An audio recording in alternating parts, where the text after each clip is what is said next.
여러분, 재건축하면 무조건 아파트 높아지고 돈 벌 것 같죠? 그런데 말입니다. 까딱하면 돈은커녕 수억 원이 날아갈 수도 있습니다.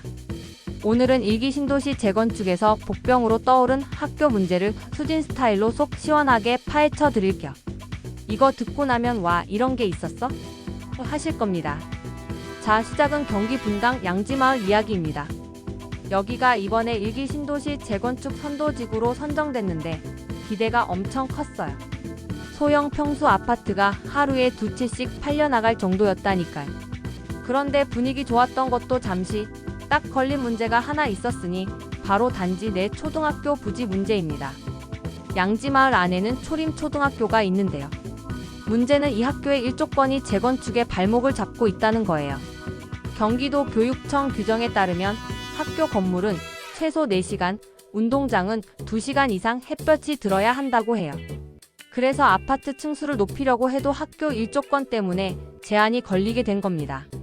결과적으로 아파트 최고층이 35층에서 24층으로 27층에서 22층으로 확 낮아지게 되는데요. 이러면 세대수가 줄어들고 조합원들이 부담해야 할 분담금은 쭉쭉 올라가게 되는 거죠. 학교를 옮기면 되지 않나요? 맞습니다. 그래서 나온 해결책이 학교 부지 이전이에요. 초림초등학교를 옮기고 그 자리에 더 많은 아파트를 짓겠다는 거죠. 그런데 이게 또 간단치 않습니다. 학교를 옮기려면 교육청과 협의가 필요한데 이 과정이 말처럼 쉽지가 않아요. 예전에 송파구 잠실주공 5단지도 비슷한 문제로 4년 동안 재건축 사업이 멈춘 적이 있어요. 결국 법원까지 갔으니 얼마나 복잡한 문제인지 아시겠죠? 그런데 왜 이런 일이 자꾸 생길까요?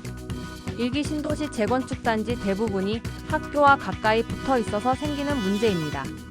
분당 샛별마을은 당촌초등학교가, 평촌 꿈마을은 귀인초등학교와 백영고등학교가 인접해 있죠.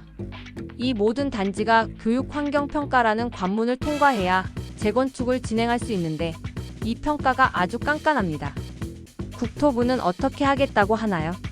국토부가 이 문제를 해결하려고 교육부와 경기도 교육청과 협력한다고는 했는데 최근 정치 상황 때문에 협약이 연기되고 있어요.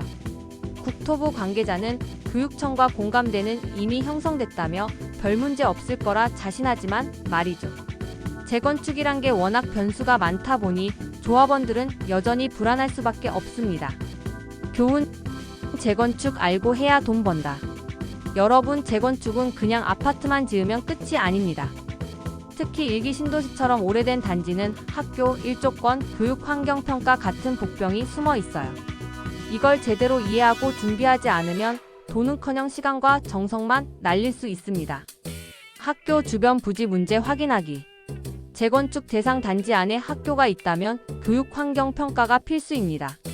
이 평가가 사업의 성패를 좌우할 수 있으니 꼼꼼히 챙기세요. 조합원의 역할 중요. 조합원이라면 단지 내 이슈에 적극적으로 참여하고 전문가들의 조언을 구해야 합니다. 나는 잘 모르겠어 하고 손 놓고 있으면 나중에 뒤통수 맞습니다. 너무 큰 기대는 금물. 재건축은 시간이 오래 걸리고 변수도 많습니다. 특히 학교 같은 문제가 얽히면 사업 기간이 몇 년씩 늘어날 수도 있다는 점 명심하세요. 오늘 내용 솔직히 중요하죠.